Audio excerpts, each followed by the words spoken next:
the town where she was born. Even today, her presence is everywhere. Hollywood, where legends are made and worshipped. And even the most treasured among them can be defiled. What about her was so fascinating? At 16, she was just another young bride. One of her husband's friends was Robert Mitchum. When I first met Marilyn, she was Norma Jean Baker, Norma Jean Doherty, as a matter of fact, at that time. And I was working at Lockheed. Jim Doherty was my partner, and he had a picture of his bride. And she was very shy and very pleasant, very sweet. But she was not too comfortable around people. Okay, I suppose her background hadn't prepared her for sort of easy sociality. Norma Jean Baker was born in 1926. Her mother was in and out of mental hospitals, and she was raised by strangers in an orphanage and 9 foster homes. She never knew her father. Though seldom alone, she was always lonely, dreaming of the day it would all be different. Norma Jean's contract with 20th Century Fox came in 1947 after her divorce from Jim Doherty. Part of her new packaging was a change of name, Marilyn Monroe. Marilyn's long-anticipated marriage to Joe DiMaggio in 1954 linked the Prince of Sport and the Princess of Movies in a union that seemed perfect. When a well-known honeymoon couple arrives at Tokyo Airport, a throng of 4,000 baseball and movie fans surge out of control. The near riot of the baseball-loving Japanese was for Marilyn rather than for their longtime hero. But their troubles aren't over. Next day comes a press conference where the public was barred, but the photographers and reporters more than made up for that. I mean, never underestimate the power of you-know-who.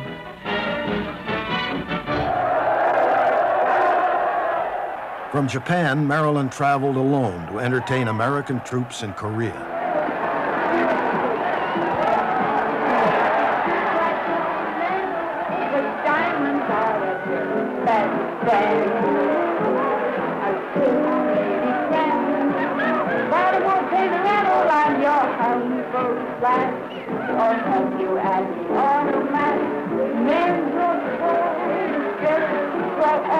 And we all lose our charms in the end. Well, I don't care, safety run, don't lose that jet.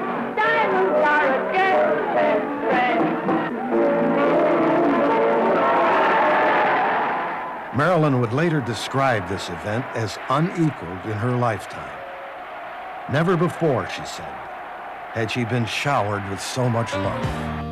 First, Marilyn was to make the 1955 movie which confirmed for all time her role as the goddess who was all bubbles and sweet innocence.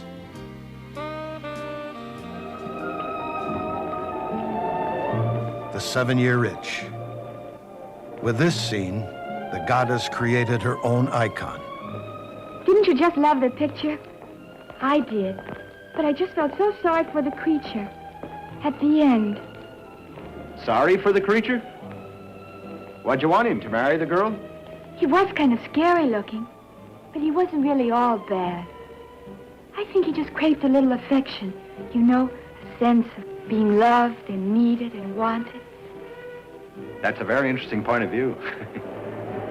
Oh, do you feel the breeze from the subway? Isn't it delicious? Marilyn's marriage to Joe DiMaggio had ended after only 9 months, but her fans were still caught up with the pleasures that her special brand of innocent sexuality could bring.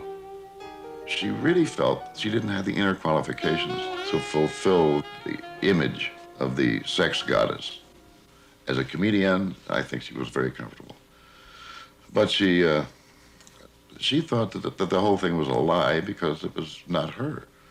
And so she tried to wrap it up, and she was going to New York, and she went to the actor's studio, and she wanted to find some firm ground.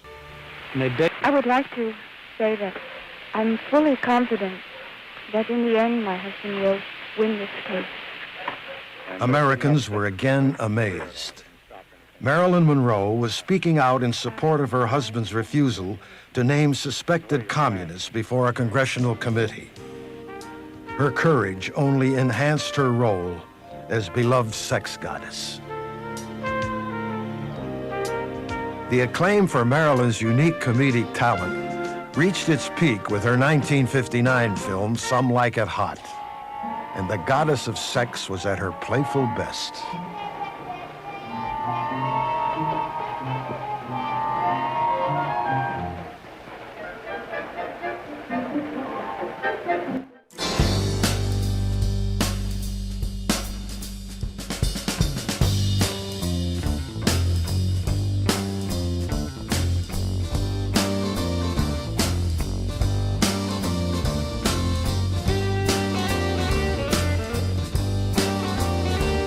There will never be another one like you.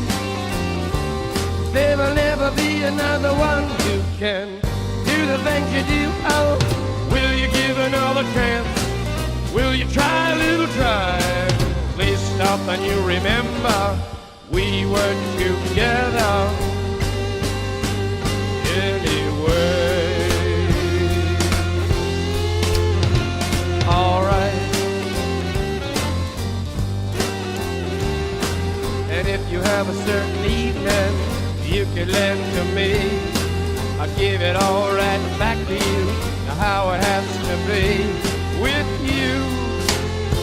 I know your moves and your mind and your mind and your mind and your mind and your mind and your mind and your mind.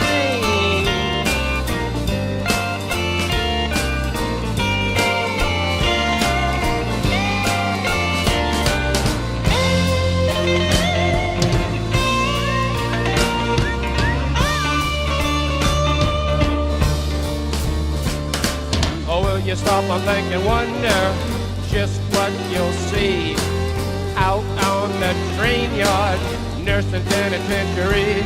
It's gone. I cry out long. Play it, brother.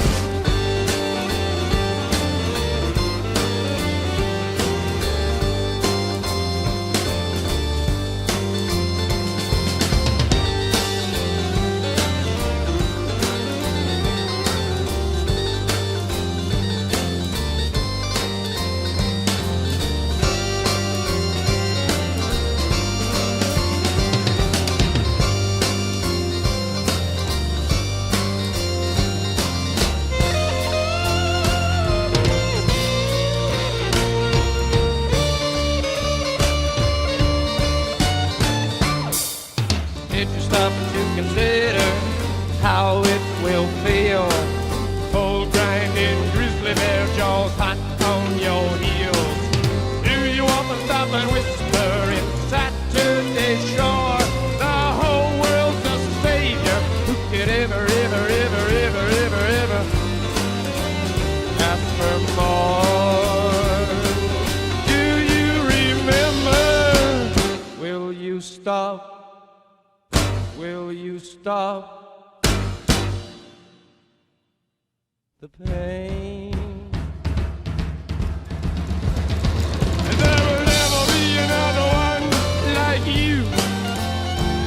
There will never be another one who can do the things you do. Oh, will you give another chance? Will you try a little try? Please stop and you remember we were together.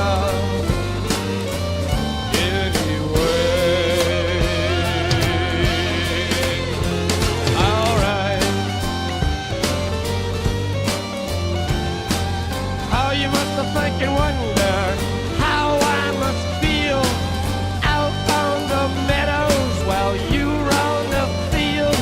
I'm alone for you, and I cry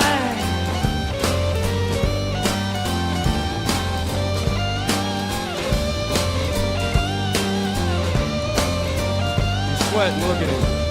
Optical promise. You'll be dead and in hell before I'm born. Sure thing. Bridesmaid. The only solution. Isn't it amazing?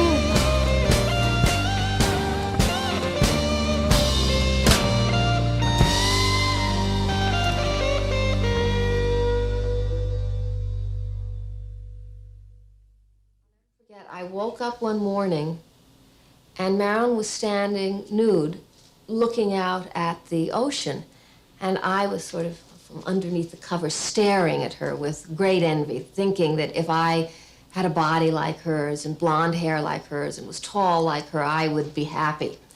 And she turned around and caught me watching her, and I said, "Oh, Marilyn," I said, I would give anything to be like you."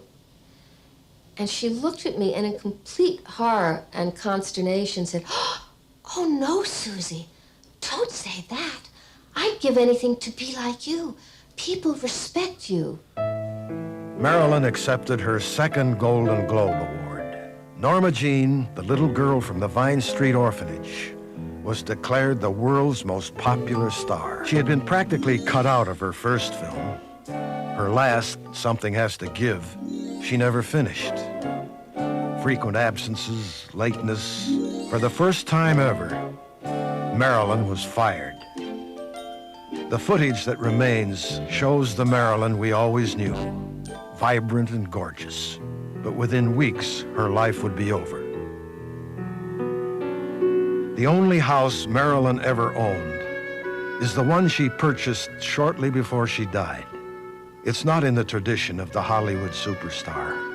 It's modest, in keeping with the needs of a private and introspective person. The inscription before the door is in Latin, Cursum perficio, my journey is over.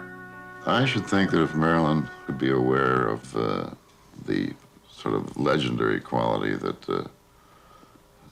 that she herself inspired, I should think that no one would be more surprised than she, because she never really felt worthy. She would feel that after her years of search that she had been finally and truly adopted